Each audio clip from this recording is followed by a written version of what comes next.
The winter wind rattled the windows of William Harper's law office like bones in a wooden box. Outside, Helena, Montana lay frozen beneath a January sky the color of old iron. Inside, three people sat in uncomfortable silence, waiting for words that would change everything. James Thornton stared at his hands.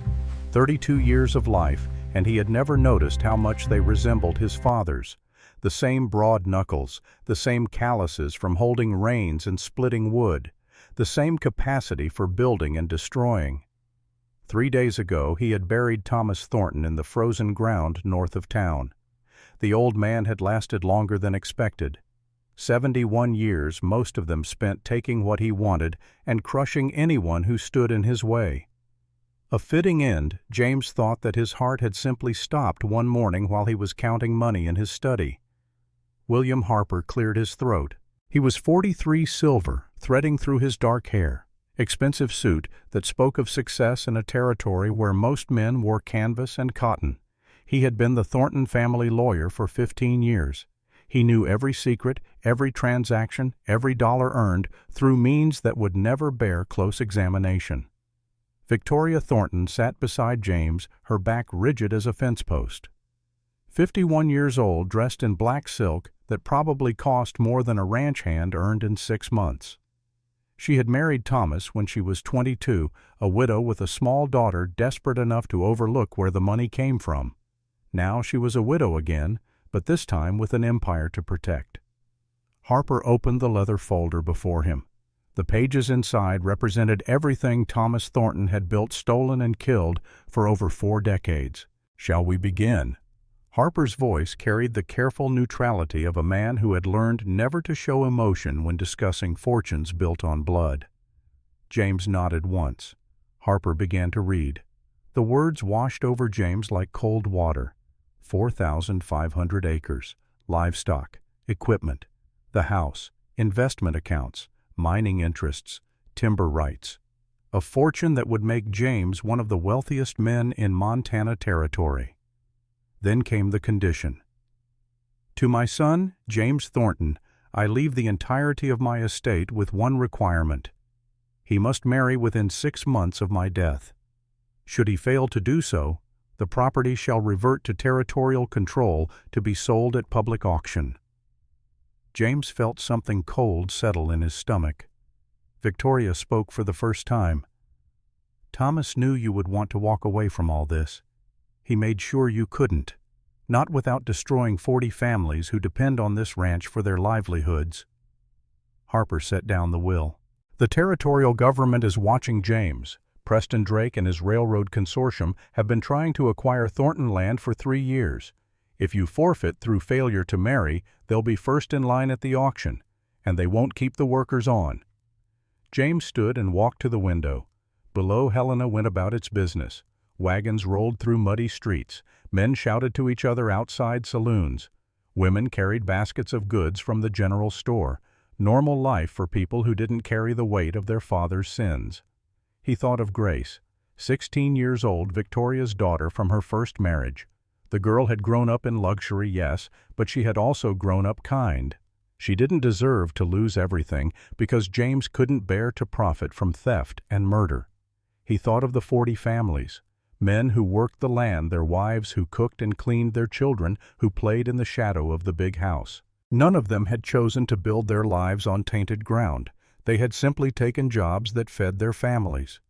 "I know how he built it," James said quietly, still looking out the window. "I was there. I watched him burn the Henderson barn. I was 10 years old." The memory came unbidden. Night air thick with smoke. Flames reaching toward a Montana sky thick with stars.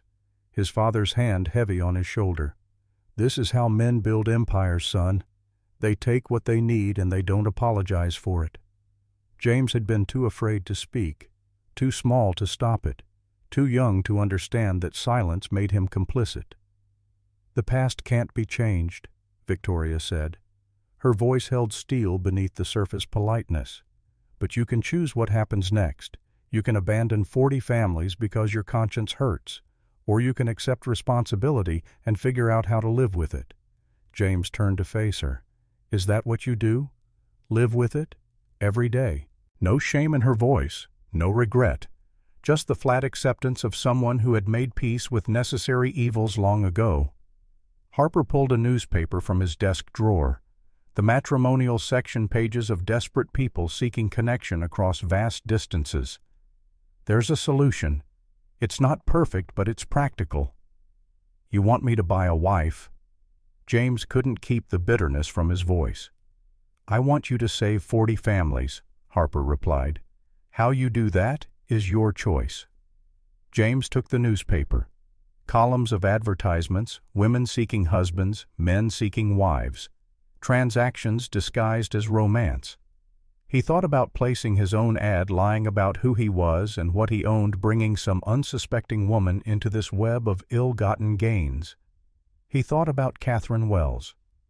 This isn't the first time we've done this, James said. 3 years ago, Catherine Wells, my father's mail-order bride. Harper's face went carefully blank. Miss Wells left before the wedding. She realized Montana wasn't suitable for her. She disappeared. There's a difference. James, Victoria's voice carried warning. That's finished business. Is it? James met her eyes. Because I found something in Father's papers. A telegram. It said Catherine Wells, federal agent, handled, and it was signed with your initials, William. The silence that followed could have frozen blood. Harper recovered first years of legal training, smoothing his features into neutral concern. James, I don't know what you think you found, but I can assure you. Don't. James's voice cut through the excuse. I've spent 3 years pretending I didn't know. Pretending she just ran away. But I'm done pretending. Victoria stood. Then what do you want, James? To go to the authorities to destroy this family over speculation about a woman who's been gone for 3 years? Do you think that will bring her back? It might bring justice. Justice? Victoria laughed, the sound bitter as January wind. You want to lecture me about justice? You who've lived on your father's money for 32 years, who signed land transfer documents without asking where the land came from, who hired men to work this ranch without wondering why their wages came so easy. Every word landed like a blow because every word was true. I was young, James said, but it sounded weak even to his own ears. You were old enough to know, Victoria replied. You just chose not to ask questions because the answers would have required you to do something. And now you want to play the righteous man. Fine. Walk away. Forfeit everything. 40 families can starve while you feel good about your moral superiority. James wanted to hate her, wanted to rage against her cold calculation. But she was right. He had been complicit. Every meal he'd eaten, every piece of clothing he'd worn every day, he'd lived in comfort, had been paid for with stolen land and broken families. Grace appeared in the doorway. She must have been waiting outside listening. Her face was pale, eyes red from crying over the grandfather who had in his way loved her. Brother, she said softly. James wasn't her blood brother, but she'd called him that since she was 6 years old. What are you going to do? Looking at her. James felt the weight of responsibility settle onto his shoulders like a yoke. She was 16, too young to be thrown into the world without protection, too innocent to pay for her mother's choices or her stepfather's sins. I'll place the advertisement, he said quietly. Harper nodded, already pulling paper from his desk. I'll help you write it. We'll be deliberately vague about the estate. Just say you're a farmer seeking a wife. Another lie, James said. A necessary one, Harper replied. We tell the truth after she arrives. Give her the choice to leave if she wants, but at least we'll have met the legal requirement for attempting to marry. Victoria relaxed fractionally. Good. This is the practical choice, James. The right choice. James wasn't sure there was a right choice anymore. Just different degrees of wrong, and he was choosing the one that hurt fewer people. As he sat to compose the advertisement, his mind drifted back 3 years. To a spring morning when Catherine Wells had arrived in Helena, to the moment when everything had started to unravel. The memory took him whether he wanted it to or not. Spring 1881. James had been 29, his father still alive and vigorous, ruling the Thornton Empire with an iron hand wrapped in expensive gloves. Catherine Wells stepped off the train like she owned the platform. 26 years old from Philadelphia, answering Thomas Thornton's advertisement for a bride. She was beautiful, yes, but beauty was common enough. What made Catherine different was the intelligence in her eyes, the way she looked at everything, cataloging details, missing nothing. James had gone to the station with his father. Thomas was 60, then silver-haired and broad-shouldered, still strong enough to break a man if needed. He smiled when he saw Catherine, the predatory smile of a man who had paid for something and expected to receive it. "Miss Wells," Thomas had said, "welcome to Montana." "Mr. Thornton." Catherine's voice held the educated tones of the East Coast. "Thank you for your hospitality." James had stood to the side watching. Something about Catherine didn't fit. Most mail-order brides arrived desperate, grateful for any escape from poverty. Catherine arrived like someone with choices, like someone who had selected Montana for reasons that had nothing to do with desperation. On the ride back to the estate, James had ridden alongside the wagon. Catherine sat up front with Thomas, asking questions about the land, the history, how the ranch had grown. Thomas answered with practiced smoothness, stories of hard work and vision, careful omissions of intimidation and violence, the version of history he told himself so he could sleep at night. Catherine listened, asked more questions. Her interest seemed genuine, but James noticed how specific her questions were. What families had owned the land before? When had it been acquired? Were there any disputes over ownership? That night, after Catherine had been shown to her room, James found his father in the study. "She's not what she seems," James said. Thomas poured whiskey into 2 glasses. "No woman is son. They all want something. Catherine wants security. I want a young wife. It's a fair trade." "She asks too many questions about the land." "Curiosity isn't a crime." Thomas handed James a glass. "Though I admit she's sharper than I expected. I'll have William look into her background more thoroughly. Make sure there are no surprises." But there were surprises. Catherine wasn't just curious. She was investigating. Over the next 2 weeks, James watched her move through the house and grounds like a woman on a mission. She befriended the ranch hands, asking about their lives. She rode into town and spoke with old-timers who remembered the early days. She visited the county office and examined land records. James tried to warn her. It was evening. They walked the grounds together, the mountains purple in the distance. Catherine asked him about his childhood, his relationship with his father, his plans for the future. "You ask a lot of questions," James said. "I'm a curious person." "Curiosity can be dangerous here." Catherine stopped walking. "Is that a threat, Mr. Thornton?" "It's a warning. My father built this ranch through methods that wouldn't stand up to close examination. If you're looking for proof of that, you'll find it. And when you do, people who have worked very hard to bury the past won't appreciate you digging it up." "Are you one of those people?" James had to think about that. Was he? He benefited from his father's crimes. He lived in the house built with blood money, but he hadn't pulled the triggers or set the fires. "I'm someone who knows how dangerous the truth can be," he finally said. Catherine studied him. "And yet you're warning me anyway. Why?" "Because I don't want to see you get hurt." "How thoughtful." Her voice held an edge. "Tell me, Mr. Thornton, do you warn all your father's victims before they're destroyed, or am I special?" The week before the wedding, everything came apart. James was in the barn when Catherine found him. Her face was flushed, eyes bright with excitement and fear. "I found them," she said without preamble. "Found what?" "Documents. Contracts your father signed with men he hired to intimidate homesteaders. Letters ordering violence. Receipts for payments made after specific incidents. James, your father, didn't just take land. He had people killed for it." James felt the ground shift beneath his feet. He had known his father was ruthless, but murder. Documented murder. "Where did you find these?" "Hidden in the old homestead property. The Henderson place. Your father kept evidence of his crimes like trophies." "Catherine, you need to stop this. Now. If my father finds out what you know—" "He already knows." Catherine's voice dropped to a whisper. "Your stepmother found me searching. She knows what I am." What you are. James's throat went tight. What does that mean? Catherine reached into her jacket and pulled out a small badge.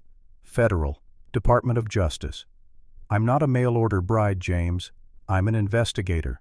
I was sent here to gather evidence of land fraud in Montana Territory. Your father's ranch was my assignment.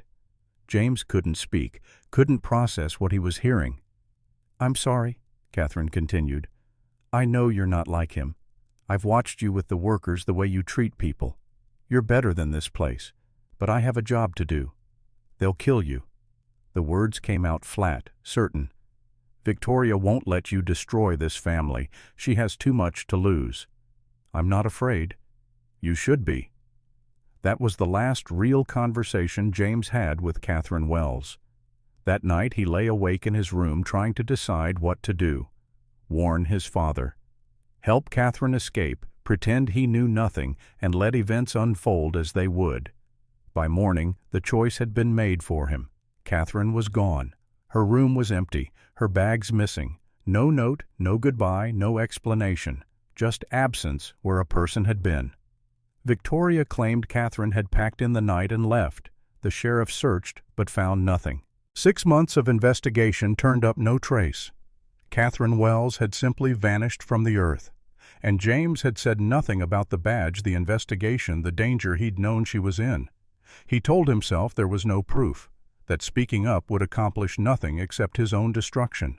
He told himself many lies in those months after Catherine disappeared. He told them so often that sometimes he almost believed them. Then 3 months after Catherine vanished, his father died. Heart attack in his study. Quick, relatively painless. Better than the old bastard deserved. While sorting through Thomas's papers, James found the telegram. Brief, brutal damning. Catherine Wells, federal agent, handled. Signed W.H. William Harper. James had burned the telegram immediately. Destroyed the evidence of his family's latest murder. Then he'd gone to his room and gotten drunk for 3 days straight. When he sobered up, he made a decision. He would keep the secret. He would tell himself Catherine had simply left, that she was alive somewhere, that he was protecting people by staying silent. It was the coward's choice, and he knew it. But knowing didn't give him the courage to do differently.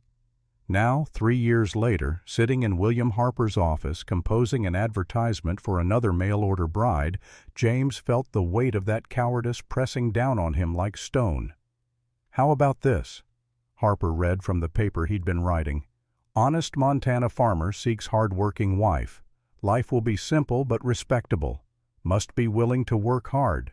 Write to James Thornton, Helena, Montana. Honest. The word stuck in James's throat. It's perfect, Victoria said. James signed his name at the bottom, sealing another lie. The advertisement ran in papers across the East Coast. For 2 weeks, James received no responses. He began to hope the whole thing would simply fail, that the ranch would revert to the territory, that the decision would be taken out of his hands. Then a letter arrived from Boston. The handwriting was clear, the words carefully chosen. Sarah Wade, 24 years old, no family, working as a housemaid, seeking honest work and a respectable life. Something in her letter touched James. The dignity in her words despite the desperation behind them. The way she didn't pretend to be anything other than what she was, poor alone hoping for something better. He wrote back that same day, short, direct, come to Montana. We'll be married within the week. Sarah Wade boarded a train with $11 to her name and no idea she was traveling toward the same fate that had claimed Catherine Wells. The train journey took 6 days. Sarah watched the landscape transform outside her window. Cities gave way to farmland, farmland to prairie, prairie to mountains. With each passing mile, she moved further from everything familiar. She thought about her father often during that journey. Henry Wade had been a good man, honest and hard-working. He'd told her once about Montana, about the land they'd lost there when she was too young to remember. We had a homestead, he'd said, eyes distant with memory. 160 acres, good land near water. Your mother and I built a life there. What happened? Sarah had asked. Big ranchers wanted to expand. They made us an offer we couldn't accept. Then they made sure we couldn't refuse. Barn fire, Poisoned livestock. Your brother, he was 12, they took him for 3 days, brought him back with a broken leg." "Who did it?" Her father had shaken his head. "Rich men, powerful men, the kind who take what they want and don't answer for it. They'd sold the land for a fraction of its worth and fled to Boston. 20 years of poverty followed. Sarah's mother had died of tuberculosis that could have been treated if they'd had money. Her brother David had gone to sea trying to earn enough to help the family and drowned when his ship went down in a storm. Her father had died 2 years ago, his heart simply giving out. Sarah had always thought it was from grief more than age. Now she was going back to Montana, not knowing that the advertisement she'd answered had been placed by the son of the man who'd destroyed her family. The train pulled into Helena on a cold afternoon at the end of March. Sarah stepped onto the platform, her single carpet bag in hand, and felt the weight of dozens of eyes on her. People were staring, not with curiosity, but with something else. Pity, fear. She couldn't tell. A woman in a green dress gasped and turned to her companion. "Another one," Sarah heard her say. A man standing outside the general store shook his head slowly like he was watching someone walk to their execution. James Thornton stood near the wagon. Sarah recognized him from his brief description. Tall, broad-shouldered, wearing work clothes that looked simple but were made of quality fabric. His face was weathered by sun and wind lines around his eyes that spoke of long days outdoors. He approached slowly like a man walking toward something he dreaded. "Miss Wade." His voice was deep, careful. "You came." Something in the way he said it made Sarah's skin prickle, like he'd expected her not to, like he'd hoped she wouldn't. "Of course," Sarah replied. "I said I would." James nodded, took her bag. His hands were large, calloused, but he handled her worn carpet bag like it was precious. On the way to the wagon, Sarah saw the poster. It was tacked to the wall of the sheriff's office. A woman's face printed from a photograph, young, pretty, with intelligent eyes. Missing, Catherine Wells. Last seen April 1881. If you have information, contact Helena Sheriff's Department. Sarah stopped walking. "Mr. Thornton, who is this woman?" James's hand tightened on her bag. "No one you need to worry about." "The poster says she's missing." "She left 3 years ago. People still hope she'll come back." "People don't go missing when they leave." Sarah kept her voice level. "What happened to her?" James looked at her, then really looked at her. Sarah saw something in his eyes. Guilt, fear, and beneath both a desperate kind of honesty trying to break through. "I don't know," he said quietly. "I wish I did." They drove out of town in silence. Sarah watched the buildings thin and disappear, replaced by open grassland that stretched to distant mountains. The isolation hit her then. 8 miles from town. 8 miles from help if she needed it. When the wagon crested a rise, Sarah saw the Thornton estate spread below them like something from a dream or a nightmare. The house was massive. 3 stories of elegant construction-wide porches, tall windows catching the afternoon sun. Outbuildings clustered around it. A barn that could hold 50 horses. A bunkhouse for workers. Equipment sheds. And beyond fields stretching to the horizon. This wasn't a farm. This was an empire. Sarah's voice came out barely above a whisper. "You said simple." James stared straight ahead. "I said life would be simple.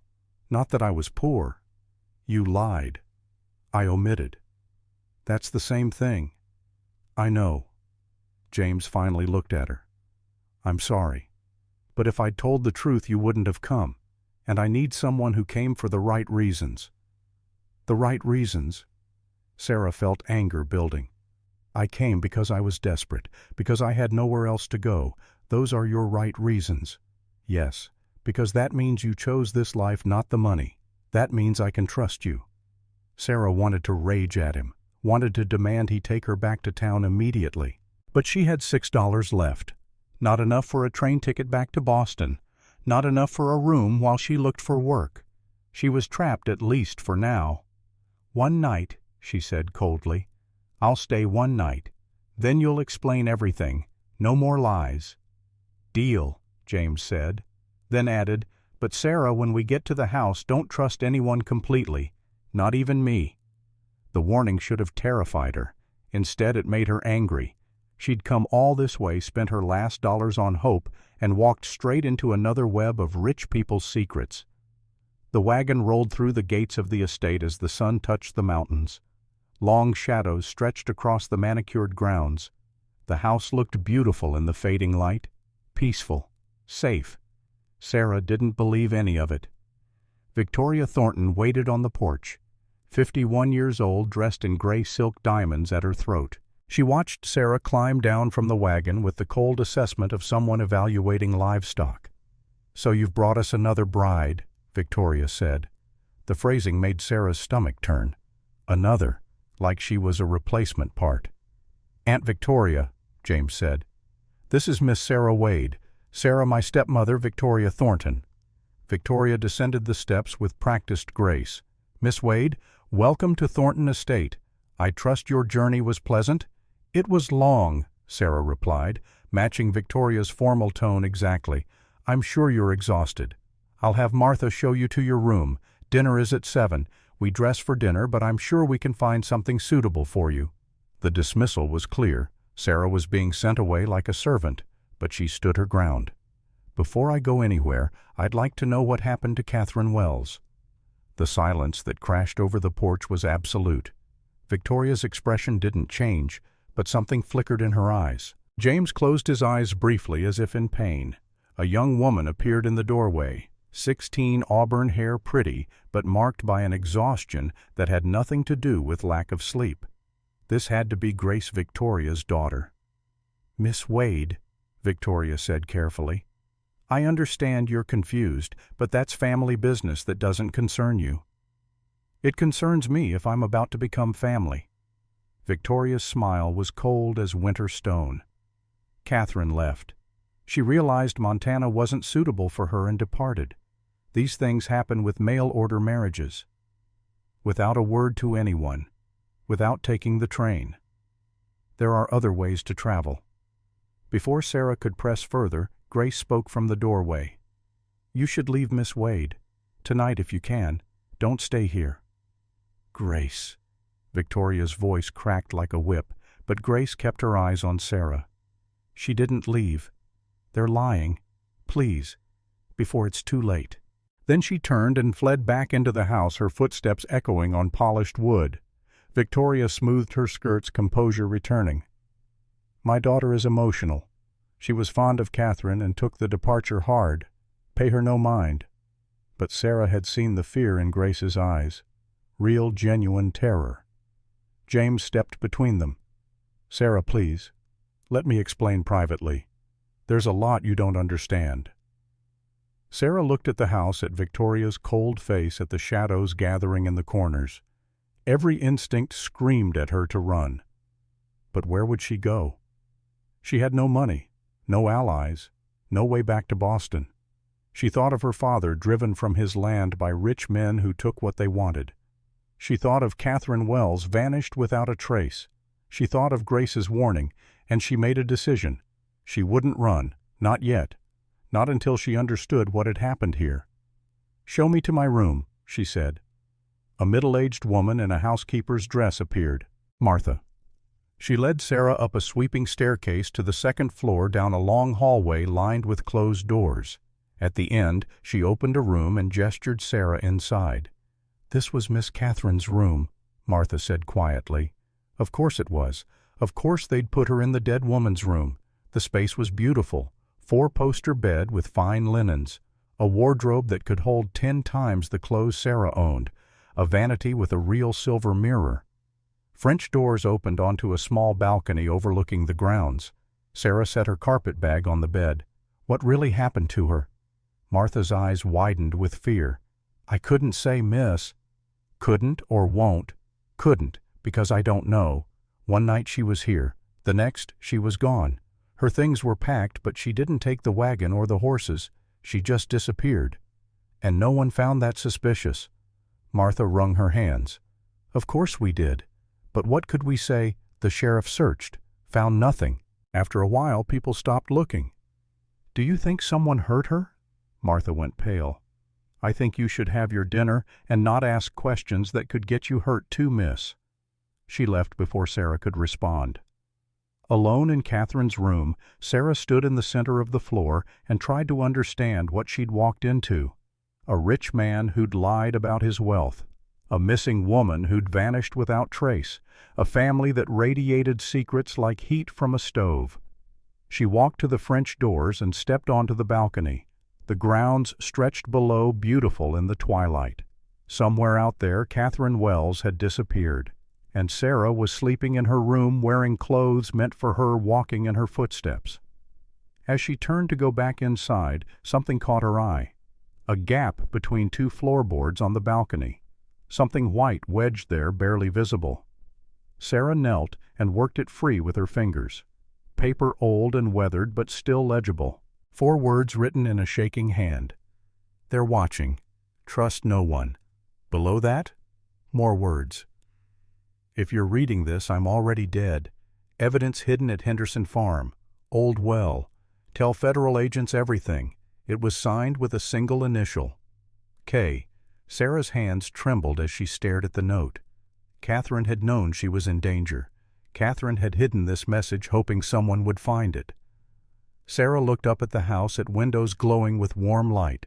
Somewhere inside, the people who had killed Catherine were sitting down to dinner, and Sarah had just agreed to stay the night. She slipped the note into her pocket and returned to the room. Her heart hammered against her ribs. She needed to tell someone. But who? James had warned her not to trust anyone, including him. Victoria had all but threatened her.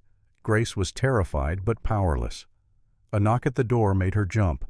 "Miss Wade," Martha's voice. "Dinner in 30 minutes. Sarah looked at herself in the mirror, the same mirror Catherine had looked into, wearing clothes meant for Catherine. Standing in Catherine's room. She thought about running. Climbing down from the balcony, walking the 8 miles back to town, throwing herself on the mercy of strangers. But that's what Catherine had tried to do, and Catherine was dead. No, Sarah wouldn't run. She would find out the truth. She would make sure Catherine's death meant something. She changed into the dress Victoria had left for her. Green silk, far finer than anything she'd ever worn. It fit perfectly, like it had been made for her measurements. Or for someone with her measurements. Sarah pinned up her dark hair and studied her reflection.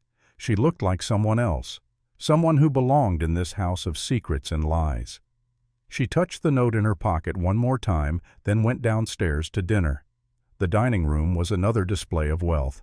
A table that could seat 20 set for 5.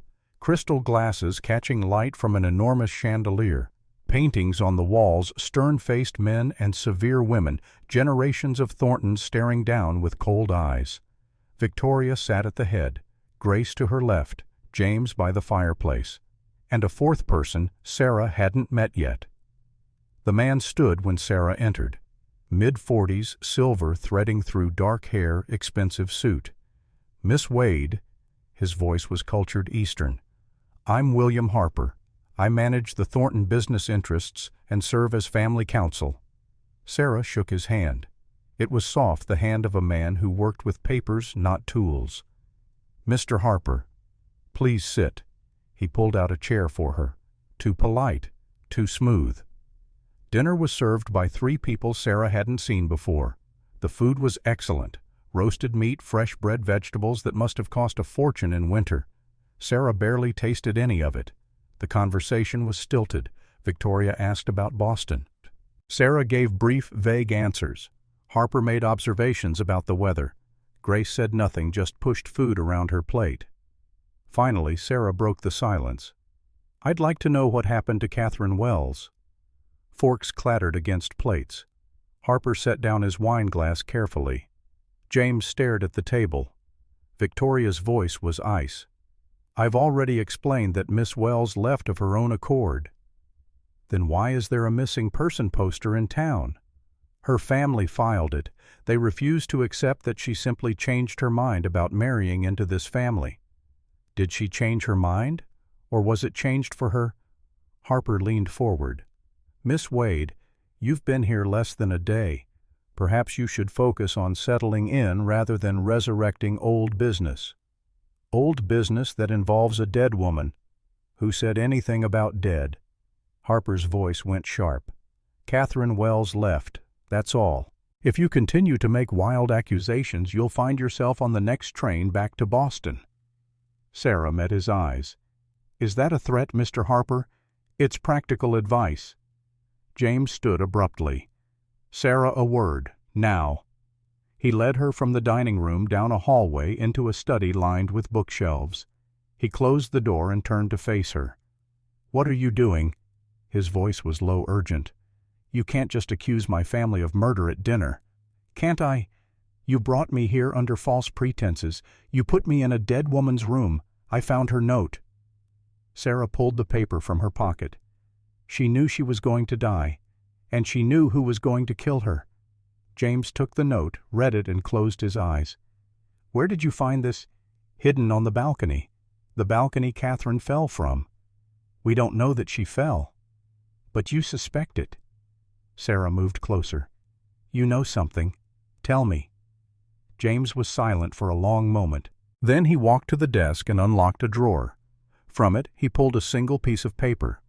A telegram. Old, creased from being folded and unfolded many times. He handed it to Sarah. She read it once, twice. The words didn't change. Catherine Wells, federal agent, handled, R.M. W.H. William Harper, the family lawyer. Sarah looked up at James. You knew. I suspected. I found this 3 years ago after my father died. I've carried it with me every day since.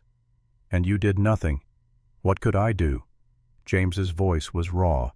Tell the sheriff that my family's lawyer might have killed a federal agent based on a telegram that could mean anything. I had no proof, no body, no witnesses, just suspicion and guilt. So you stayed silent. I stayed silent. He met her eyes. I'm a coward, Sarah.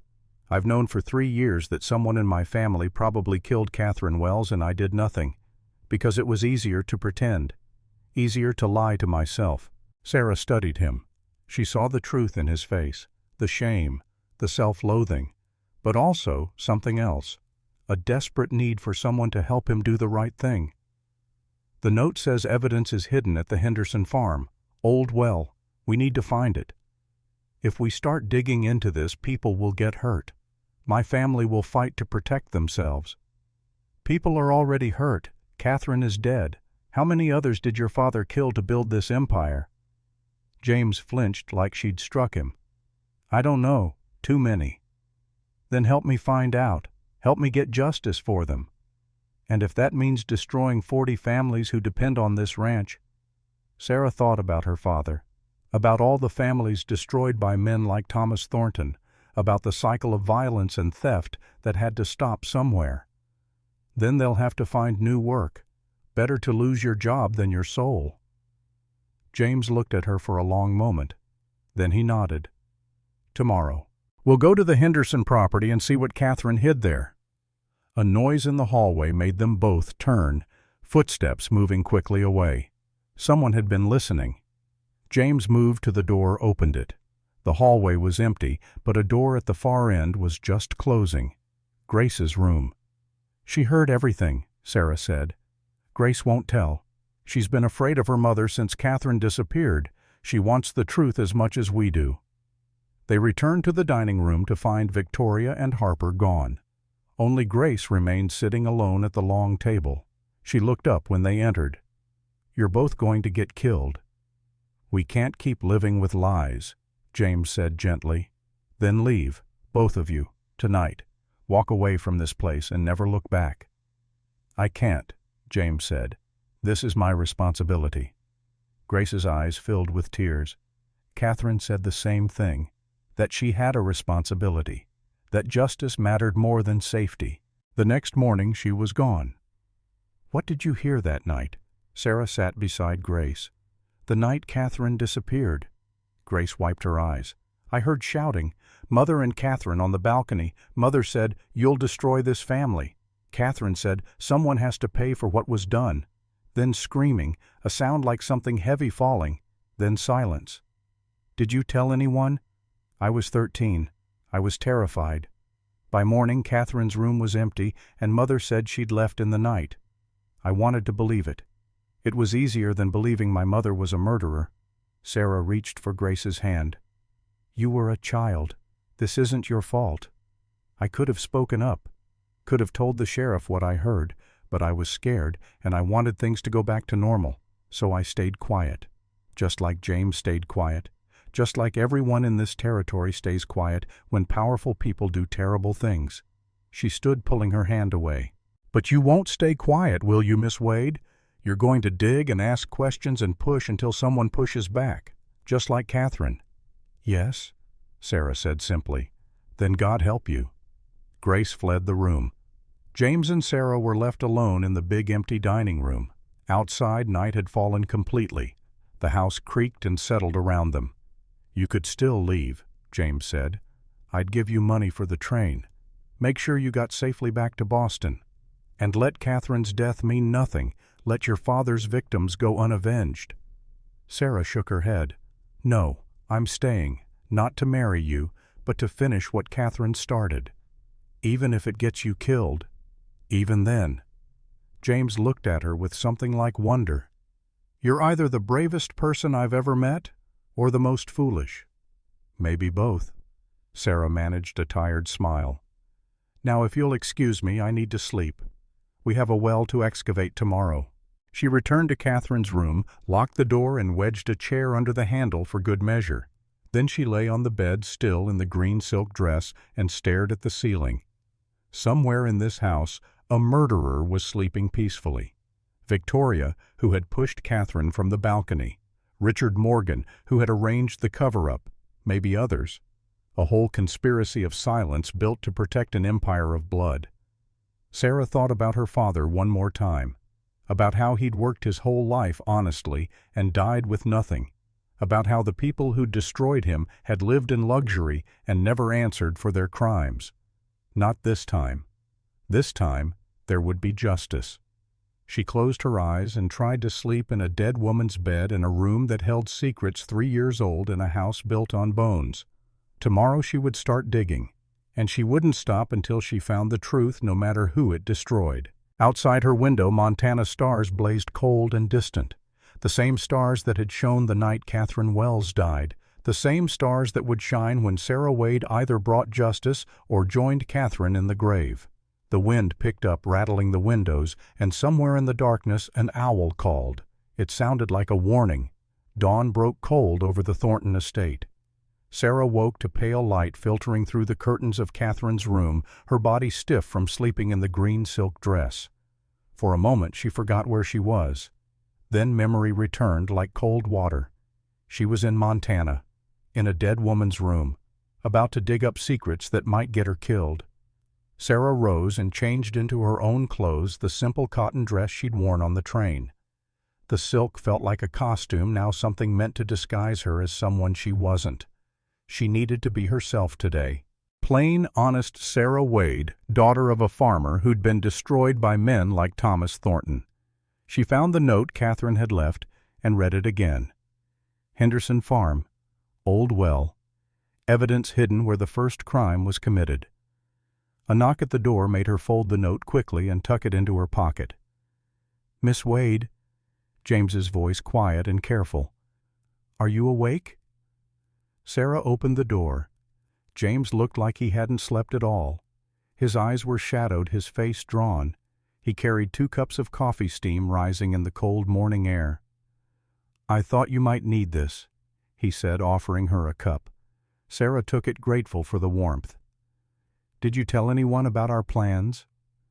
No, but we need to move carefully. If Victoria suspects we're investigating Catherine's death, she'll take steps to stop us. What kind of steps? James's silence was answer enough. They were standing in the hallway discussing murder when the front door opened downstairs. Heavy footsteps on the wooden floor, men's voices authoritative and commanding. James went pale. That's the sheriff. Why would he be here this early? They moved to the top of the stairs. Below in the entrance hall stood 4 men. One wore a sheriff's star on his vest. The others were clearly federal marshals, their badges catching the morning light. and in front of them stood a man Sarah had never seen before. Late 30s, with the weathered look of someone who'd spent years in the field. He carried himself with quiet authority, and when he looked up and saw James on the stairs, his expression was unreadable. "Mr. Thornton," the man said, "I'm Special Agent Daniel Cole, United States Department of Justice. I need to speak with you about the disappearance of Catherine Wells." The words fell into the house like stones into still water.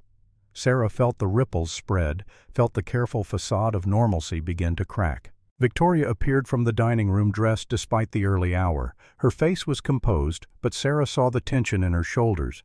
"Agent Cole, this is highly irregular. You can't simply burst into a private home and make demands." Cole turned to her. "I have a warrant, Mrs. Thornton, signed by a federal judge. It gives me authority to search this property and question all residents regarding the disappearance and suspected murder of Catherine Wells." Murder. The word hung in the air like smoke. William Harper emerged from the study already dressed in his lawyer's suit as if he'd been expecting this. "Agent Cole, any warrant you have is subject to territorial jurisdiction. I'll need to verify its legitimacy before you proceed." Cole pulled a folded document from his jacket and handed it to Harper. "Feel free to verify. While you're doing that, I'll begin my interviews." Harper's eyes scanned the warrant and Sarah saw his expression tighten. Whatever he'd hoped to find this document was airtight. James descended the stairs slowly, Sarah following. Grace appeared in the hallway above, drawn by the commotion. Cole's gaze swept the room, cataloging everyone present. When his eyes landed on Sarah, they lingered for a moment. "And you are—" "Sarah Wade. I arrived yesterday." Something flickered in Cole's expression. Recognition, surprise. "Wade, from Boston." "Yes." "And you're here to marry Mr. Thornton?" "I was considering it. Now I'm not so sure." A ghost of a smile touched Cole's lips. "Smart woman." Victoria stepped forward. "Agent Cole, whatever you think happened here, I assure you it's a misunderstanding. Catherine Wells was a guest in this house. When she decided to leave, we searched for her extensively. The local sheriff can confirm that."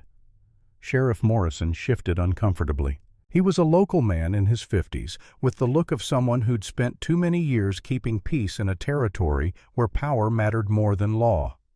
"That's true," Morrison said. "We searched for weeks, found nothing." "You searched with the resources available to a territorial sheriff," Cole replied.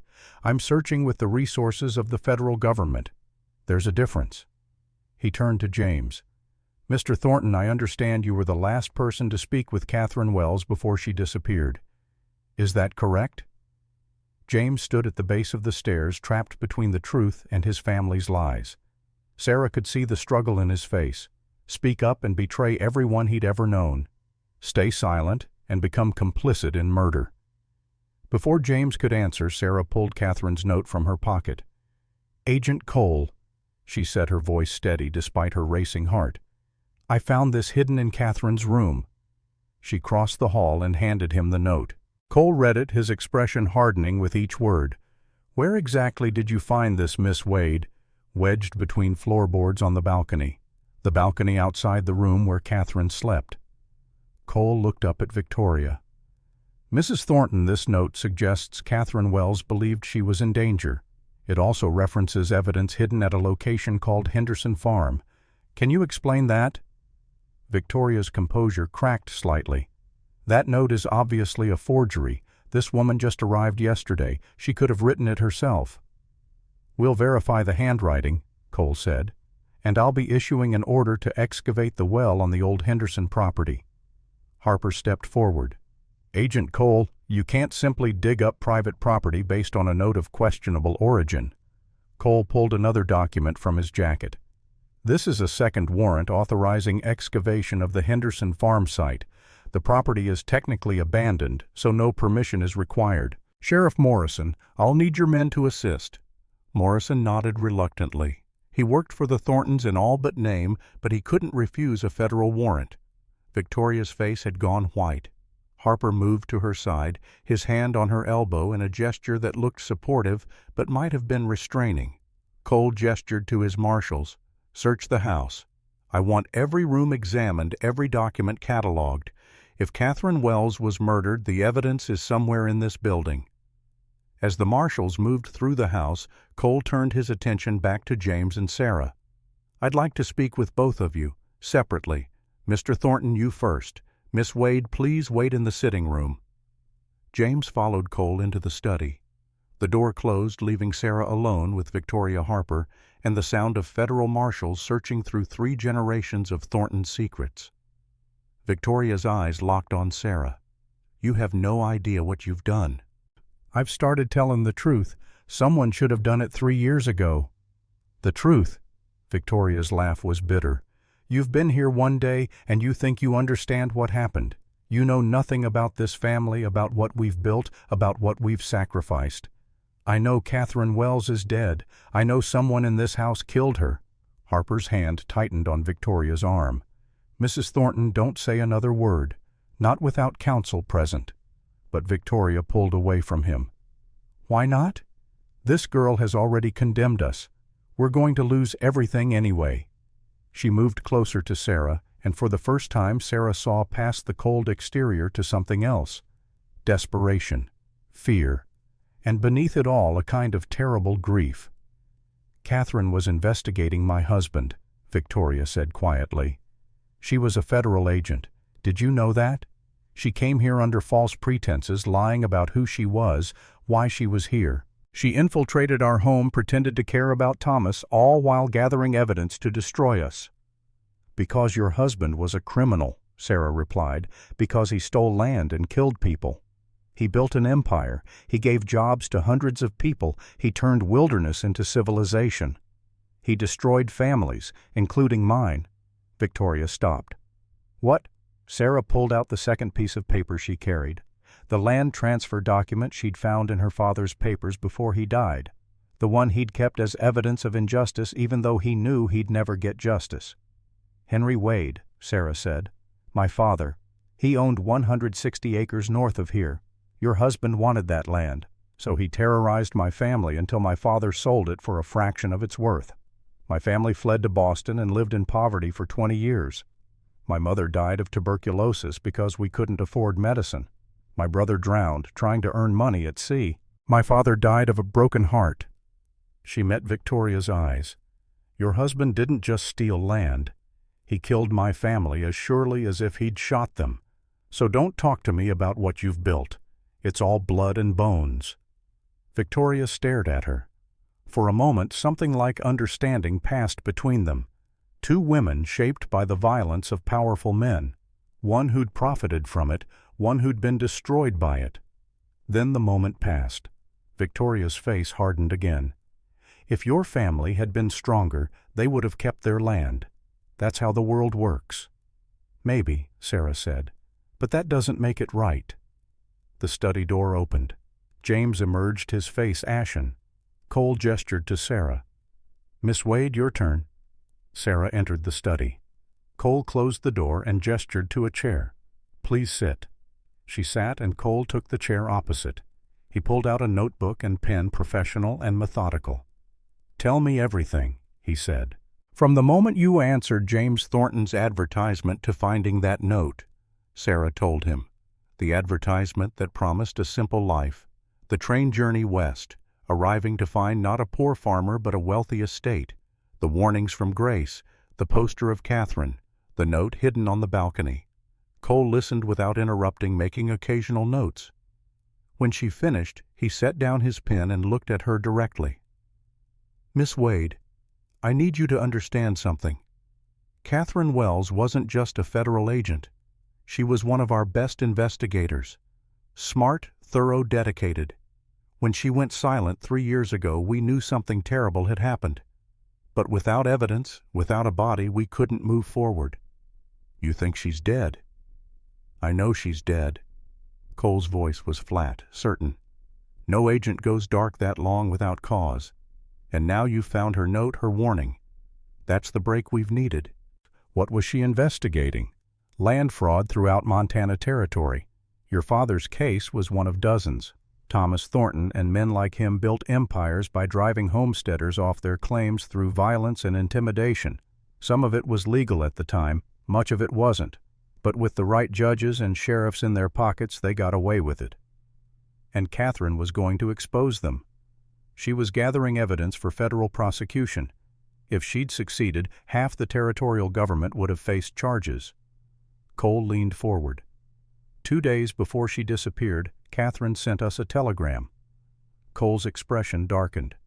The telegraph operator who sent that message, Daniel Hayes, was found dead 2 days later, shot in an alley, made to look like a robbery, but his family said he'd seemed frightened, said someone had been asking questions about federal telegrams.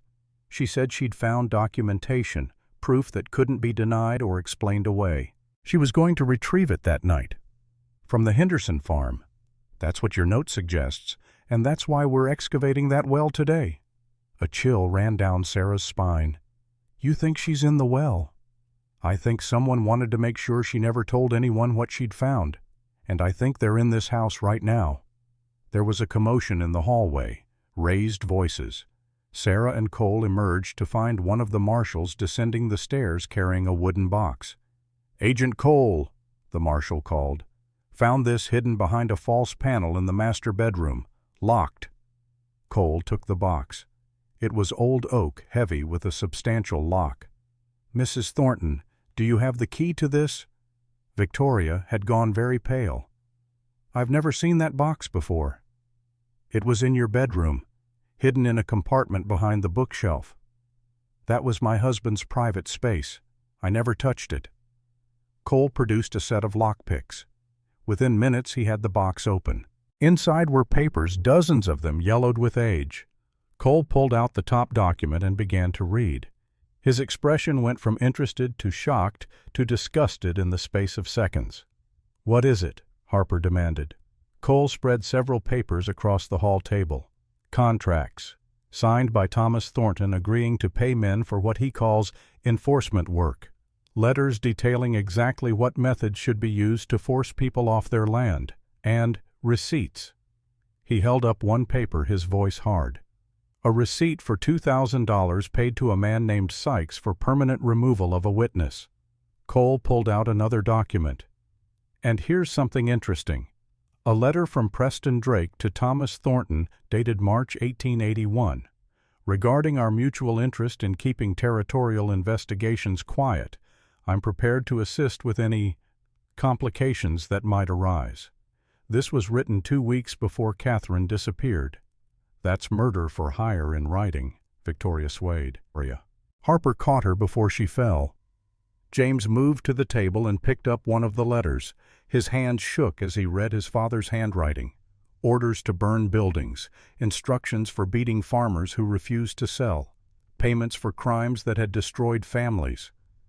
"This is all him," James said, his voice barely audible. "My father, all of it documented." But Cole was still going through the box. He pulled out more papers, and his expression changed again. "Mr. Thornton," he said carefully, "there are documents here dated after your father's death, dated from the last 5 years, and they're signed by you." James looked up sharply. "What?" Cole laid out 3 land transfer documents. All bore James Thornton's signature. All involved properties that had questionable ownership histories. "These families," Cole said, "the Mitchells, the Coopers, the Grants, they all claim they were forced off their land through intimidation, and you signed the transfer documents." James stared at the papers like they were vipers. "Richard brought these to me. He said they were routine transfers, families that wanted to sell. I trusted him. I didn't ask questions. Didn't ask or didn't want to know." The question hung in the air. Sarah saw the truth in James's face. He had known on some level, known the transfers weren't clean, known people were being hurt, but asking questions would have required him to act, and acting would have cost him everything. Cole gathered the documents carefully. "Mr. Thornton, these papers suggest you were complicit in land fraud. That's a federal crime." Before James could respond, one of the marshals came running in from outside. "Agent Cole, we found something at the Henderson property." The words galvanized everyone. Cole grabbed his coat. "Sheriff Morrison, bring your wagon. Mrs. Thornton, Mr. Harper, you're coming with us. I want everyone present for this." they assembled a grim caravan. Cole and his marshals in one wagon, Morrison and his deputies in another, the Thorntons and Sarah in a third. The ride to the Henderson farm took 40 minutes, following old trails through grassland that was just beginning to green with spring. The Henderson property was a ruin. The house had collapsed years ago, timbers rotting into the ground. The barn was a blackened skeleton, never rebuilt after Thomas Thornton had ordered it burned. Fences had fallen. The land had gone wild, and in the center of it all stood the well. Old stone construction partially collapsed, covered with rotting boards. A crowd had gathered. News traveled fast in Montana, and the sight of federal marshals digging for a body had drawn spectators from town. Sarah saw shopkeepers, ranch hands, housewives, even the newspaper editor with his notebook ready. This wasn't going to be a quiet excavation. Whatever they found would be public knowledge within hours. Cole approached the well with his marshals. Ropes and pulleys had been set up. The rotting boards had been pulled away, revealing darkness below. "How deep?" Cole asked. One of the marshals dropped a stone. It fell for a long moment before hitting bottom with a distant splash. 30 feet, maybe more, partially filled with water and debris. "I'm going down," Cole said. "Sir, it's not safe. The walls could collapse." "Then make sure you pull me up fast if they start to." Cole secured a rope around his waist and began the descent into darkness. The crowd pressed closer, silent now. Sarah stood with James, both of them unable to look away from the well's mouth. Victoria and Harper remained by their wagon, Victoria's face gray, Harper's carefully neutral. Grace had come as well, though Sarah hadn't noticed her in the initial confusion. The girl stood apart from her mother, arms wrapped around herself, looking like she might shatter at any moment. For 30 minutes they waited. Sarah could hear Cole moving below the splash of water, the scrape of stone. The spring sun climbed higher, warming the air, but Sarah felt cold to her bones. Finally, Cole's voice echoed up from the depths. "I found something. Pull me up." The marshals hauled on the rope. Slowly, Cole emerged from the well, soaked from the waist down, covered in mud and debris. In his arms he carried a bundle wrapped in oilcloth. He laid it carefully on the ground and began to unwrap it. The crowd pressed closer, then gasped and drew back. Human remains. Bones still partially articulated, wrapped in rotted fabric. A skull with a crack at the base. Fragments of clothing identifiable as a woman's dress. And clutched in the skeletal fingers a silver locket. Cole opened the locket with gentle fingers. Inside was a photograph, a young woman with intelligent eyes. Catherine Wells. The silence was absolute. Even the wind seemed to hold its breath. Cole stood, water dripping from his clothes, and turned to Victoria. "Mrs. Thornton, this appears to be the remains of Catherine Wells. The medical examiner will need to confirm, but the evidence is clear. Can you explain how a federal agent's body ended up in a well on your family's former property?" Victoria didn't answer. She stood frozen, staring at the bones like she was seeing a ghost made flesh. Harper grabbed her arm. "Victoria, don't say anything, not one word." But something had broken in Victoria. 3 years of carrying this secret, of pretending, of lying to herself that it had been necessary. 3 years of seeing Catherine's face in every mirror, hearing her fall every time the wind rattled the windows. "It was an accident," she said, her voice barely audible. "Victoria, no." Harper's grip tightened, but Victoria pulled away from him, walked toward the well, toward Cole and the bones. "She fell. We struggled and she fell." The crowd erupted in whispers. Cole raised a hand for silence. "Mrs. Thornton, I need to advise you that anything you say can be used against you in court. You have the right to remain silent. You have the right to an attorney." "I know my rights, Agent Cole, and I'm telling you what happened." Victoria's voice grew stronger, clearer. "Catherine Wells came to my home under false pretenses. She was a federal agent pretending to be a mail-order bride. She infiltrated my family to destroy us." "She was doing her job," Cole said. "She was a liar and a spy." Victoria's composure shattered completely. "I found her telegram. I knew what she was. So yes, I confronted her, on the balcony of her room. I told her to leave, to forget what she'd learned and go back east. But she refused." Victoria's voice shook with remembered fury. She said she had a duty, said justice was more important than protecting criminals.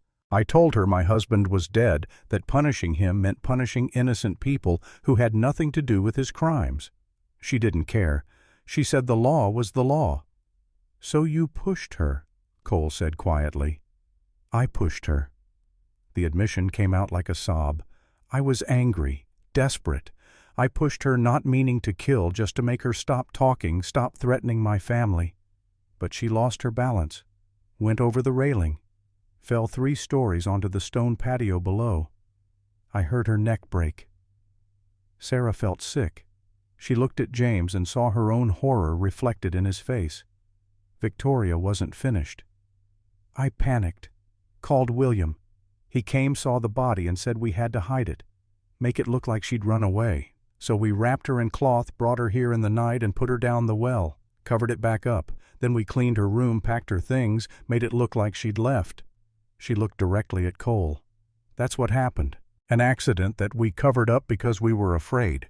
But I didn't murder her. I didn't mean to kill her. You pushed a federal agent off a balcony, let her die, and hid the body for 3 years, Cole said. That's murder, Mrs. Thornton, and it's going to be tried as such. He gestured to Morrison. Sheriff, arrest Mrs. Thornton for the murder of Catherine Wells. Morrison moved forward with handcuffs. Victoria didn't resist. She stood still as steel bracelets closed around her wrists, her dignity intact, even in defeat. Harper tried one more time. Victoria, stop talking. I can get you a lawyer who... It's too late for that, William. It's been too late for 3 years. She looked past him to where Grace stood, tears streaming down her face. Grace, honey, I'm sorry. I did this for you, to protect your future. I hope someday you can understand. Grace turned away, unable to look at her mother. As Morrison led Victoria toward his wagon, Cole called out, Mr. Harper, I'll need you to come in for questioning as well. You admitted to helping dispose of a body. That makes you an accessory to murder. Harper went pale but nodded stiffly. I'll come voluntarily, but I want it on record that I'm cooperating fully. Cole turned back to the well. There's more down there. The marshal saw it. Another bundle wrapped in oilcloth like the first. He descended again. This time he emerged carrying a leather portfolio carefully protected from water and decay. Catherine had hidden it well wrapped in layers of protection. Cole opened it carefully. Inside were more documents, the evidence Catherine had died for. James moved closer, Sarah beside him.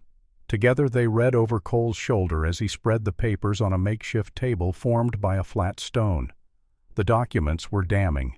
Contracts signed by Thomas Thornton, payments to enforcers, letters ordering specific acts of violence, and a list. 12 families terrorized. 3 confirmed murders, details that could never be explained away or justified. But there was more. Additional papers that made Sarah's blood run cold. One was a land transfer dated 1867. Henry Wade to Thomas Thornton, 160 acres, purchase price $200. Attached to it was a receipt, $500 paid to a man named Sykes for encouraging the Wade family to sell. The date matched when Sarah's father had fled Montana. Sarah's hands shook as she held the paper. Here was proof, documentation of the crime that had destroyed her family. Her father had told the truth. He hadn't sold willingly. He'd been driven out through violence. James read over her shoulder and went very still. Then he picked up another document, a land transfer dated 1878. The Mitchell family, signed by James Thornton as executor of the estate. More documents followed. 3 families forced out in the 5 years James had been managing the property. He'd signed the transfers. His name on every one. Sarah turned to look at him. You knew. I told myself they wanted to sell, James said, but his voice held no conviction. Richard brought me the papers, said it was standard business. I signed them because it was easier than asking questions. You signed them because you benefited, Sarah said, because every acre you took meant more money, more power. Yes. The admission came out hollow. I'm no better than my father. I just used lawyers instead of hired guns. Cole gathered all the documents carefully. This is everything Catherine came to find. evidence of systematic land fraud and murder spanning 4 decades. This will bring prosecutions across the territory." He looked at James. "Mr. Thornton, these documents show your involvement in land fraud. That's a federal crime. I could arrest you right now." "Then do it," James said quietly. "I won't run from this." "James, no." Grace's voice cut through the tension. She ran to her brother, grabbing his arm. "You didn't know. You didn't kill anyone." "I knew enough. I should have asked questions, should have stopped it. Instead, I signed the papers and took the money." James gently removed Grace's hands. "I have to face this, Grace. It's the only way to make it right." Sarah watched him, feeling something twist in her chest. Anger, yes, because his family had destroyed hers, but also a reluctant respect. He was choosing accountability over comfort, justice over preservation. Cole seemed to be considering. "Mr. Thornton, I'm not going to arrest you today, but you will be required to testify in the upcoming trials, and there may be civil suits from the families your father and you defrauded. Are you prepared for that?" "I'll cooperate completely, whatever it takes to make this right." "Good." Cole turned to his marshals. "Secure all the evidence. Get the remains ready for transport to the federal examiner. We're going to build an airtight case." As the marshals worked, Sarah walked away from the well, needing space to process everything that had happened. She found herself at the edge of the old Henderson property, looking out at land that had once been someone's dream before Thomas Thornton destroyed it. James appeared beside her. Neither of them spoke for a long moment. Finally, Sarah broke the silence. "My father's name was in those documents." "I know. I saw. Your family paid to have him terrorized. They destroyed him, my mother, my brother, everything we had." "I know. And you benefited from it. You lived in luxury built on my family's suffering." "Yes." James didn't try to defend himself. "Sarah, I can't undo what was done. I can't bring your family back. But I can give everything up. The land, the money, all of it. I can make sure the families who were hurt get restitution." "That won't be enough." "I know that too." Sarah turned to face him. "Catherine Wells died trying to bring justice. My father died broken and poor. Your father and your family destroyed so many lives, and you just signed papers and pretended not to know. How do I forgive that?" "You don't," James said simply. "I don't deserve forgiveness. I deserve to lose everything and spend the rest of my life trying to make amends, and that's what I'm going to do. Even if it means prison. Even then." Sarah studied his face. She saw genuine remorse there, genuine determination to do better, but she also saw the man who'd lived comfortably on blood money for 32 years. "I'm leaving," she said. "Going back to Boston. I can't marry you, James. There's too much blood between us." "I understand." James's voice was quiet. "I'll pay for your ticket. Make sure you get home safely." "I don't want your money." "It's not mine. It never was. It belongs to the families my father stole from. You're one of those families. Take what you're owed." Before Sarah could respond, Cole approached. "Miss Wade, Mr. Thornton, I'll need formal statements from both of you. Written testimony of everything you saw and heard. Can you come to the federal office in Helena tomorrow?" "Yes," they said in unison. Cole nodded and walked away. Sarah and James were left standing in the ruins of the Henderson farm, surrounded by evidence of crimes committed before either of them were born, but that would shape the rest of their lives. "What will you do?" Sarah asked. "After all this?" James looked at the land spreading around them. "I'm going to give it back. All of it. Sell the estate, divide the money among the families who were hurt. Keep nothing for myself except enough to make sure Grace is provided for. That's not enough to erase what happened." "I know. But it's a start. And then I'll spend the rest of my life helping people like your father, people who were hurt by men like mine. I'll never make up for what was done, but I can try to stop it from happening again." Sarah wanted to hate him. It would be easier to hate him, to see him as simply another Thornton profiting from violence, but she couldn't quite manage it. He was complicit, yes, but he was also trying, however late, however imperfect, to do the right thing. "I'm still leaving," she said. "I know." They stood in silence as the sun climbed higher, warming the spring air. Around them, federal marshals packed evidence. Victoria sat in a wagon headed for jail. The bones of Catherine Wells were being prepared for proper burial. Justice was being served. But it felt hollow. Catherine was still dead. Sarah's family was still destroyed. And all the trials and restitution in the world wouldn't bring back what had been lost. As they prepared to leave the Henderson farm, Sarah took one last look at the well. Catherine had hidden the truth there, knowing it might cost her life. She'd been brave, she'd been right, and she'd died for it. Sarah made a silent promise to the bones being carried away. Catherine's death would mean something. Sarah would make sure of it. She would testify. She would tell the truth, and she would never forget what happened when good people stayed silent in the face of evil. James helped her into the wagon for the ride back to town. Neither of them spoke. There was nothing left to say. The truth had been uncovered. Justice would follow. But the cost had been devastating, and the wounds would take generations to heal, if they ever healed at all. The trial began on a cold October morning when the leaves had turned gold and the first snow dusted the mountain peaks. Helena's territorial courthouse was packed. Every seat filled, people standing 3 deep along the walls. This was the trial of the decade, perhaps of the century, though the century was still young and Montana not yet a state. Sarah sat in the witness section, a black shawl wrapped around her shoulders. She had stayed, though, not for the reasons she'd originally intended. Not to marry James Thornton, not to build a life in Montana, but to see justice done, to make sure Catherine Wells's death meant something. Beside her sat Grace, now 17, her face pale beneath a dark bonnet. The girl had aged years in the months since her mother's arrest. She'd asked to attend the trial despite James's attempts to shield her. She needed to see it through, she'd said, needed to understand fully what her mother had done. James sat across the aisle in the defendant's witness section. He would testify, though not as the accused. Agent Cole had decided not to press federal charges against James for his role in the land fraud. The evidence showed he'd signed documents, yes, but proving he'd known they were fraudulent would be difficult.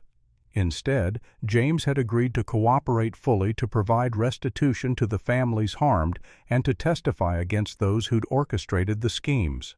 Victoria Thornton sat at the defense table, flanked by 2 expensive lawyers brought in from San Francisco.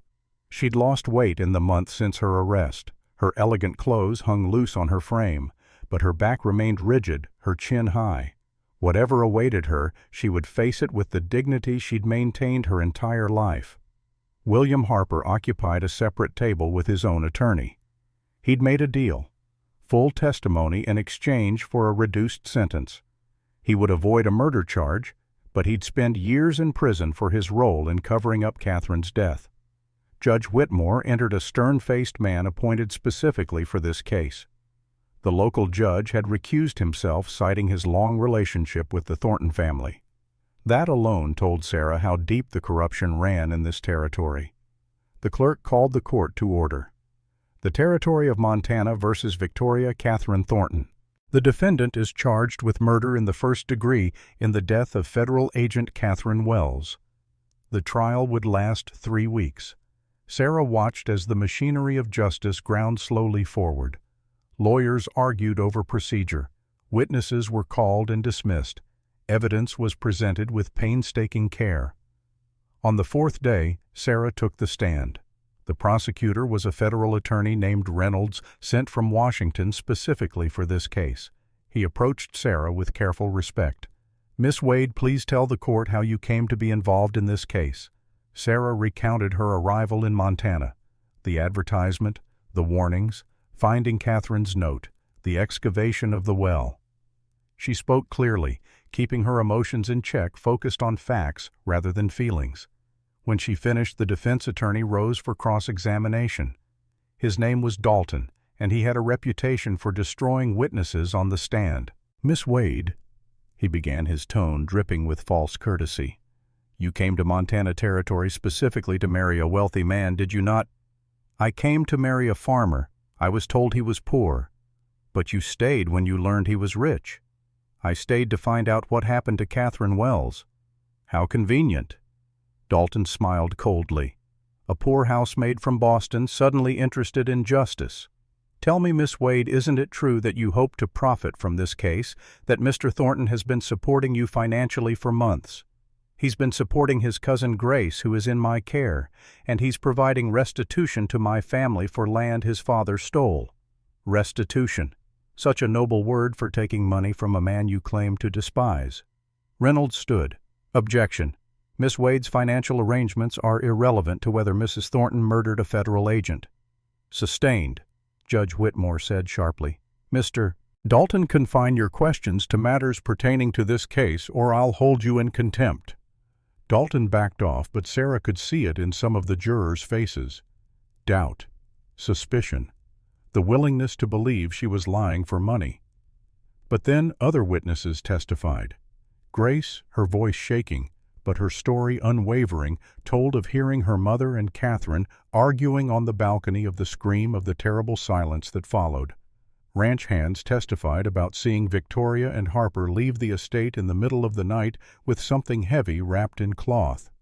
The medical examiner confirmed that Catherine's injuries were consistent with a fall from height, that her neck had been broken, that she'd been dead for approximately 3 years. And finally, William Harper took the stand. His testimony was devastating. He described in precise detail how Victoria had come to him the night Catherine died, panicked and desperate, how they'd wrapped the body and driven to the Henderson property, how they'd lowered Catherine into the well and covered it back up, how they'd cleaned the room, packed Catherine's belongings, created the fiction that she'd simply left. "Did Mrs. Thornton tell you what had happened?" the prosecutor asked. "Yes. She said she'd confronted Catherine on the balcony, that they'd argued about Catherine's investigation, that Victoria had pushed her and Catherine had fallen." "Did she express remorse?" Harper was silent for a long moment. "She said, 'I did what I had to do to protect my family. I won't apologize for that.'" The courtroom erupted in whispers. Judge Whitmore gavelled for silence. "Mr. Harper," the prosecutor continued, "you're a lawyer. You knew disposing of a body was a crime. Why did you help?" "Because Victoria Thornton had been a client for 15 years, because I was paid well to protect the family's interests, and because I was a coward who chose money over morality." When Harper finished testifying, he walked past Victoria's table without looking at her. She watched him go, her face expressionless. On day 16 of the trial, Victoria herself took the stand. Her lawyers had advised against it, but Victoria insisted. She would tell her own story in her own words. She sat in the witness box, her hands folded in her lap, and began to speak. "Catherine Wells came to my home under false pretenses. She pretended to be a mail-order bride. She smiled at my husband, acted as if she cared for him, all while planning to destroy everything we'd built. When I discovered she was a federal agent, I felt betrayed, violated. She'd invaded our home, our lives, our family." The prosecutor let her talk. Sometimes the best strategy was to let the defendant hang herself with her own words. "I confronted her that night," Victoria continued. "I told her to leave, to forget what she'd learned and go back east. But she refused. She said she had a duty to expose the truth, regardless of who it hurt." Victoria's voice grew stronger. "I told her my husband was dead, that punishing him meant punishing innocent people who depended on the Thornton estate for their livelihoods. She didn't care. She said the law was the law, and everyone would have to live with the consequences." "And what did you do then, Mrs. Thornton?" the prosecutor asked quietly. "I pushed her, not to kill her, just to make her stop talking, stop threatening everything I'd worked for. But she lost her balance, went over the railing. I heard her hit the stones below. I heard her neck break." The courtroom was silent. Even the rustling of papers had ceased. "And after she fell," the prosecutor pressed, "did you call for help? Did you summon a doctor?" "No." "Did you contact the authorities?" "No." "What did you do?" I called William Harper. We hid the body. We made it look like she'd left voluntarily. We lied to her family, to the authorities, to everyone, for 3 years. Why, Mrs. Thornton? Victoria looked directly at the jury. Because I was protecting my daughter. Grace was 13 years old. If the truth came out, if I was arrested for murder, she would have lost everything. Her home, her future, her mother. I wasn't willing to let that happen. It was the wrong thing to say. Sarah could see it in the jurors' faces. They might have sympathized with a moment of panic, a terrible accident covered up in fear. But Victoria showed no remorse, only cold calculation. The prosecutor pressed harder. Mrs. Thornton, you say you pushed Catherine to make her stop talking, but you knew she was standing on a balcony 3 stories high. You knew a push could be fatal. I wasn't thinking clearly. You weren't thinking clearly for 3 years while you let Catherine's family suffer not knowing what happened to their daughter. Victoria had no answer to that. The jury deliberated for 4 hours. When they returned, the foreman stood and read the verdict. On the charge of murder in the first degree of federal agent Catherine Wells, we find the defendant Victoria Thornton guilty. Grace made a small sound somewhere between a sob and a gasp. Sarah put an arm around her shoulders. James sat motionless, staring at his hands. 2 days later, Judge Whitmore pronounced sentence. Victoria stood to receive it, her lawyers on either side. Mrs. Thornton, the judge said, his voice hard as granite. You murdered a federal agent who was engaged in the lawful performance of her duties. You obstructed justice for 3 years. You showed no remorse for your actions. This court sentences you to life imprisonment without possibility of parole. You will be transferred to the territorial prison at Deer Lodge, where you will remain for the rest of your natural life. May you find in that time some understanding of the gravity of what you have done. Victoria stood unmoved. Then she turned to Grace, and for the first time her composure cracked. Gracie, she said, her voice breaking, I'm sorry. I did it all for you. I hope someday you can understand. I love you. Grace couldn't respond. She turned her face into Sarah's shoulder and wept. Victoria was led away in chains. She didn't look back. The door closed behind her with a sound like thunder. 2 weeks after Victoria's sentencing, news arrived that Preston Drake had been captured at the Canadian border. He'd fled the moment he'd heard about the arrests, knowing his involvement in the telegraph operator's murder would come to light. Federal marshals had tracked him for days, finally cornering him at a remote crossing. There'd been a brief exchange of gunfire. Drake had been wounded in the shoulder and taken alive. His trial was swift. William Harper testified that Drake had ordered the killing of Daniel Hayes, the telegraph operator who'd known about Catherine's telegram to the federal authorities. A hired killer testified that Drake had paid him $500 to make the murder look like a robbery. The evidence was overwhelming. The jury found Drake guilty of murder for hire. The judge sentenced him to death by hanging. The execution was scheduled for March. Sarah did not attend. Neither did James. They'd seen enough death.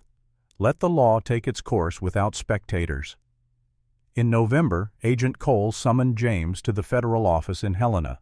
Sarah accompanied him, though she wasn't required to. Over the months since the trial, an uneasy alliance had formed between them.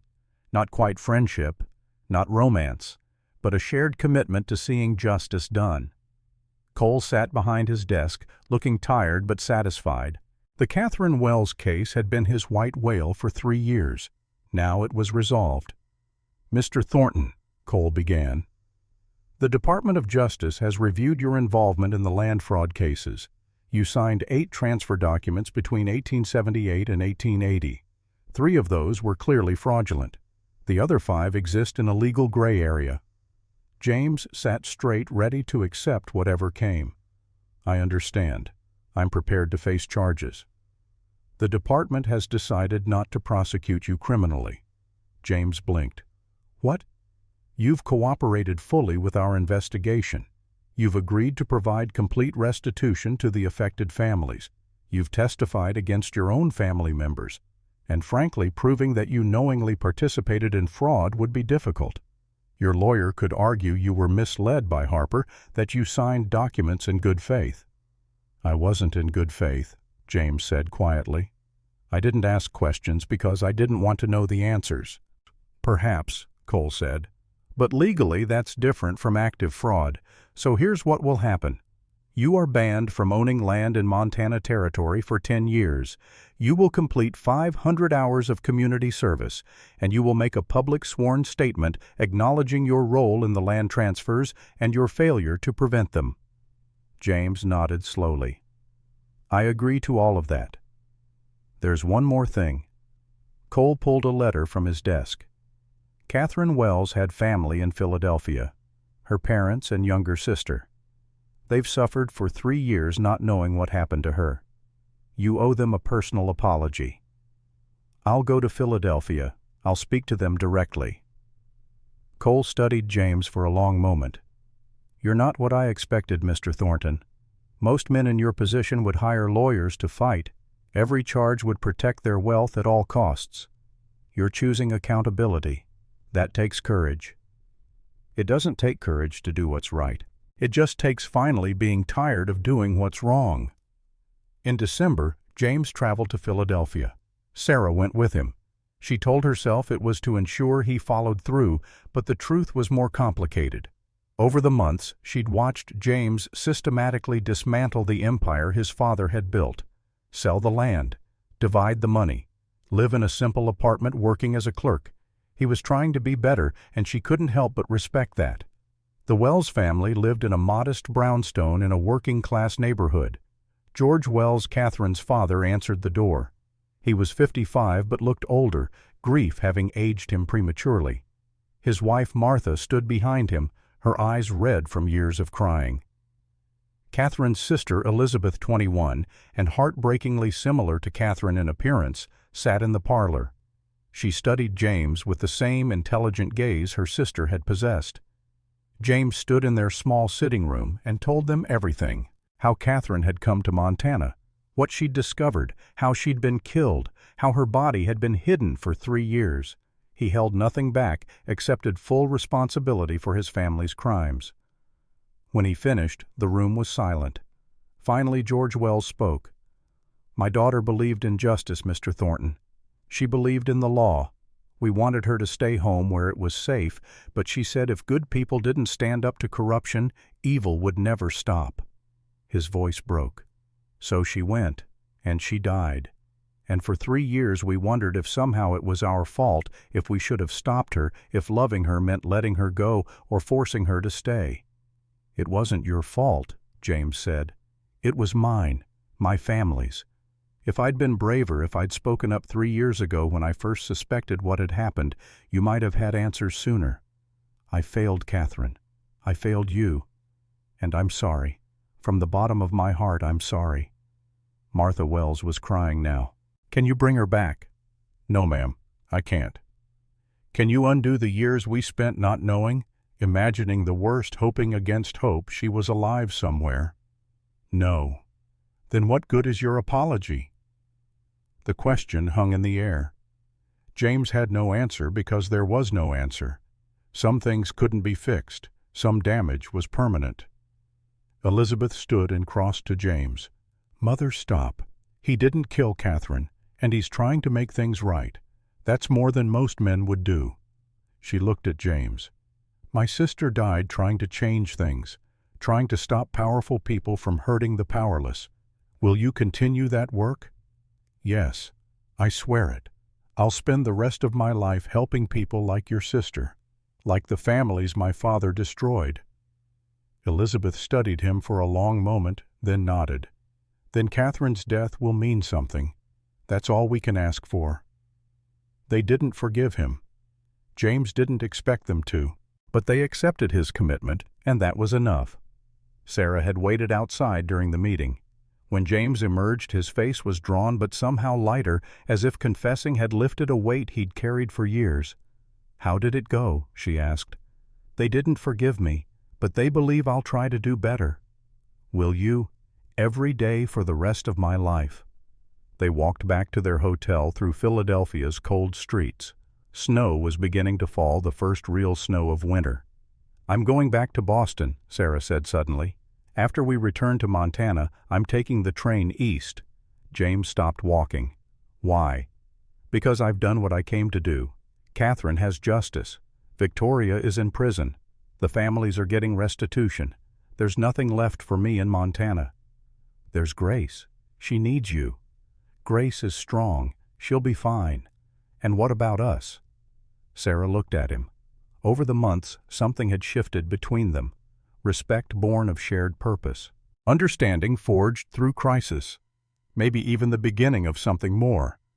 But was it enough? "There's no us, James. There can't be. Your family destroyed mine. Every time I look at you, I'll remember that." "I know, but I thought maybe over time you might be able to see me as separate from what my father did." "Are you separate from it? You lived on that money for 30 years. You signed those documents. You benefited from my family's suffering." "Yes, and I'm trying to make amends." "Trying isn't enough." They stood in the falling snow, two people connected by tragedy and separated by history. "If you want to go back to Boston, I won't stop you," James said finally. "But I'll ask you one thing. Don't go because you're running away. Go because it's what you truly want." Sarah thought about that as they walked back to the hotel.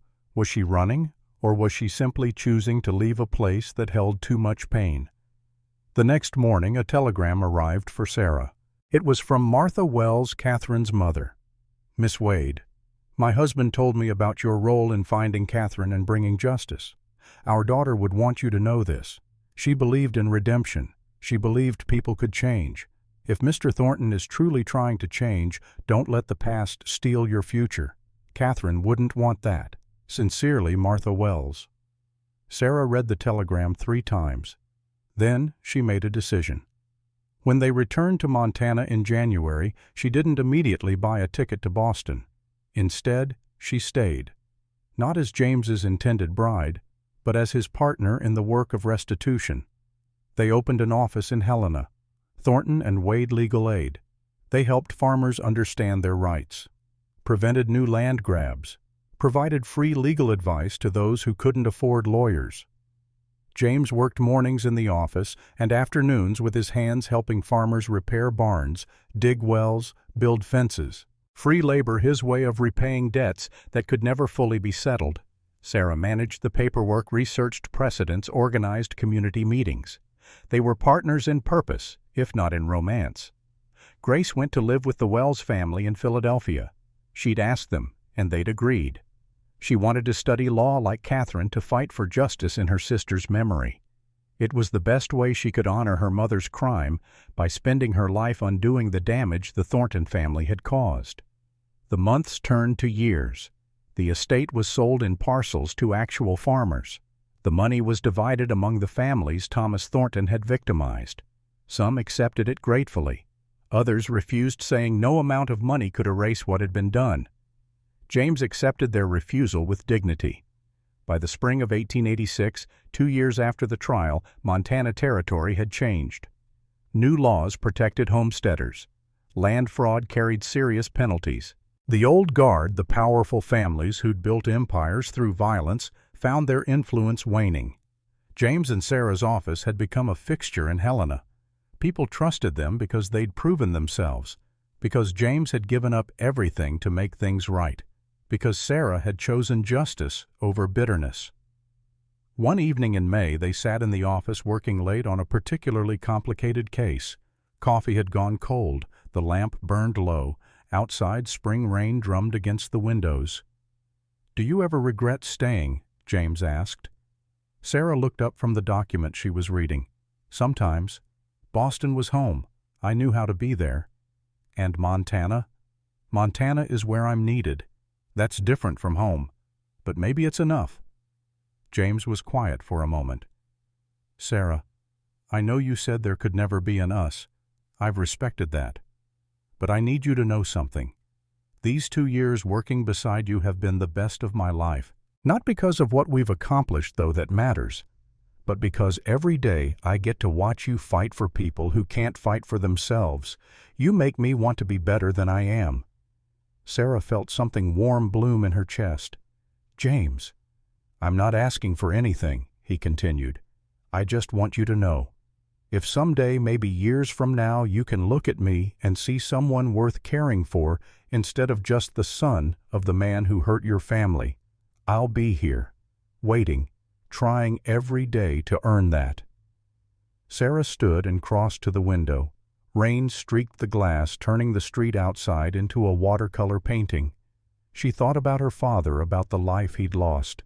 She thought about Catherine dead at 26, trying to do the right thing. She thought about all the years she'd spent angry and poor and alone. Then she thought about the work they'd done, the families they'd helped, the changes they'd made, the good that had come from terrible evil. "I'm not ready," she said finally.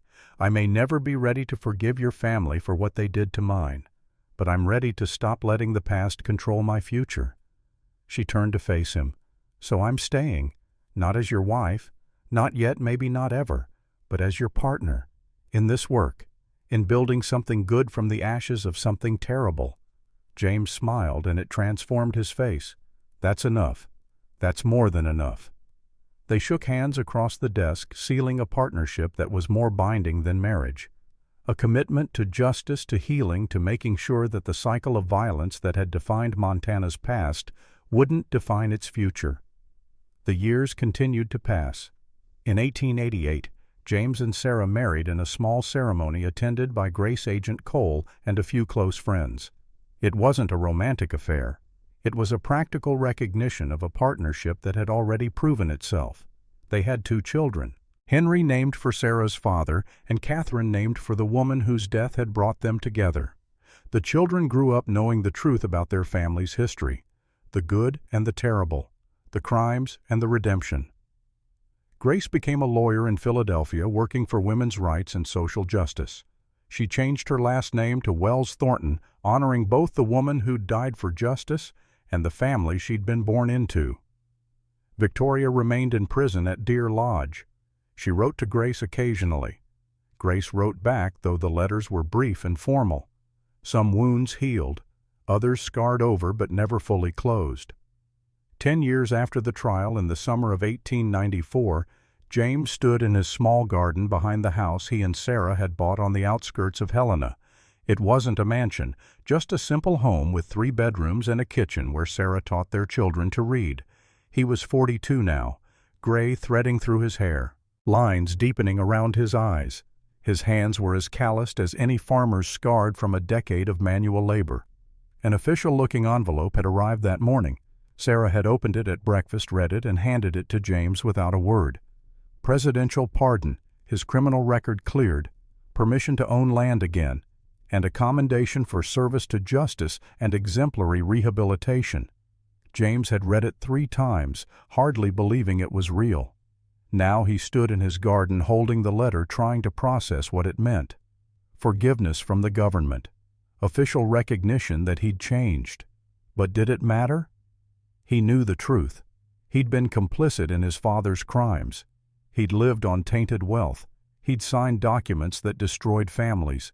A piece of paper from Washington couldn't change that. Sarah appeared in the doorway, 5-year-old Henry on her hip, 3-year-old Catherine holding her hand. "Papa."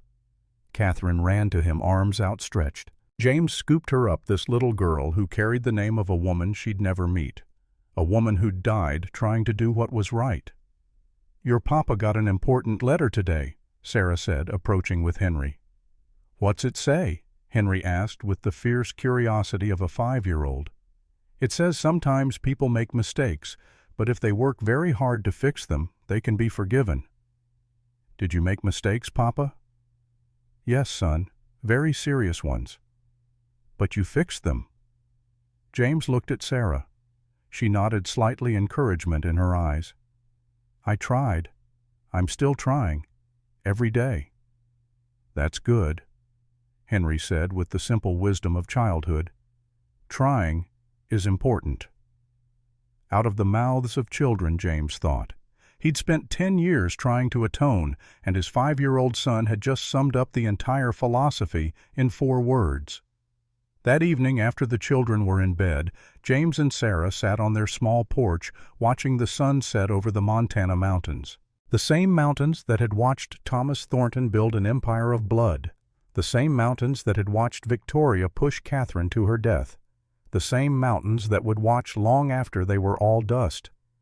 "Do you think we've done enough?" James asked. "There's no such thing as enough," Sarah replied. "Your father and grandfather hurt too many people. We can't undo that. We can only try to stop it from happening again." "But have we made a difference?" Sarah thought about the office they ran, the families they'd helped, the laws that had changed, the culture that was slowly, painfully shifting toward justice instead of power.